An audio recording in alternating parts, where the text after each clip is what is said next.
So what happened in the recently concluded legislative session that small businesses in Tallahassee really need to know about? Yeah, I mean, I think, a lot of things happened this year. I think if you're looking at session, and I think it's been a totally we've seen this metamorphosis within, the legislature here over the past several years and moving to a much more populist messaging that we've seen in the past. And I think with that, we've seen and not necessarily on the small business, but a tax on Florida's large corporations because they're an easy target.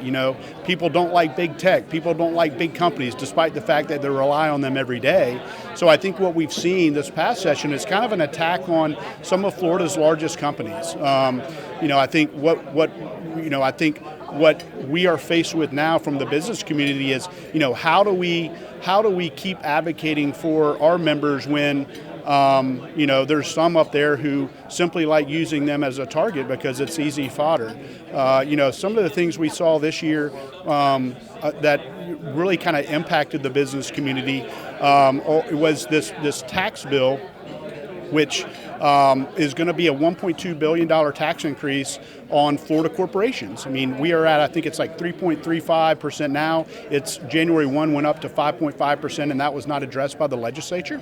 That is something, that all small businesses, despite the fact that they might be paying a corporate income tax, are going to get hit with because their goods and services that are provided to them by these larger corporations are going to increase their cost. I mean, you push a balloon here, it's going to come out over there. So that's a big issue. One of the issues, I think, two issues that we didn't see this year, one was good and one was bad, is, a lack of good, sound property insurance reform. I think we're seeing here a spike in premium costs on property casualty insurance on your home insurance primarily due to these kind of unscrupulous roof contractors that are going around and telling people, hey, I can go get you a free roof. You're not going to pay for it at all. It's just all on your insurance. Well, that is what's causing these property prices, these property insurance premiums to spike. We're seeing a flood of new policies moving into Citizens Property Insurance, which is the insurer of last resort. It's a state-backed insurance company.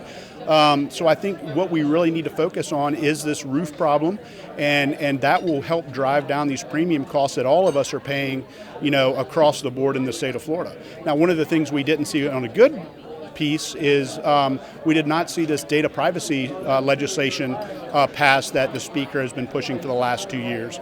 That was, I think, while good intentioned, was drafted in a way that would be very costly for the Florida businesses to comply with. The House version had a cause of action in it that would allow companies and businesses to be sued if they did not delete a customer's data within a certain allotted time frame. I mean, that's just going to be a gotcha for trial attorneys. Even without the cause of action, compliance costs were estimated anywhere from a medium-sized company, $100,000 to $300,000 per year. That's a huge increase and really a hidden tax on Florida business communities in a time when this is the last thing we need. I mean, we're facing hyperinflation, which I don't see going away, rising fuel costs, labor shortages. I mean, so that's something I think that we didn't see, and that's a good thing. There's I think for us, and one of the things we really would like to see moving forward in the next sessions, which we didn't see a lot of now, is tort reform. I mean, we have a very robust plaintiffs bar here in the state of Florida. If you look at, the cost of trucking, the cost of, the truckers' insurances are going through the roof. I mean, you drive down the road and you see signs that say specializing in truck accidents. If you're hit in a truck accident, call me. That's increasing the cost of goods and services across the board for everybody. So I think that's something we really need to focus on as well. That was not addressed this year, and I hope maybe next session we can work on something like that, because these wild nuclear verdicts against trucking companies and these plaintiffs' attorneys gone wild when it comes to roofs and other things are really driving up the cost of business here for all Floridians, whether you're a large corporation or you're a small business operating here in Tallahassee. These insurance claims and these sue to settle lawsuits that we're seeing this explosion of are costing a lot of businesses a lot of money. So I think it's something we definitely need to address, and we didn't see this past session.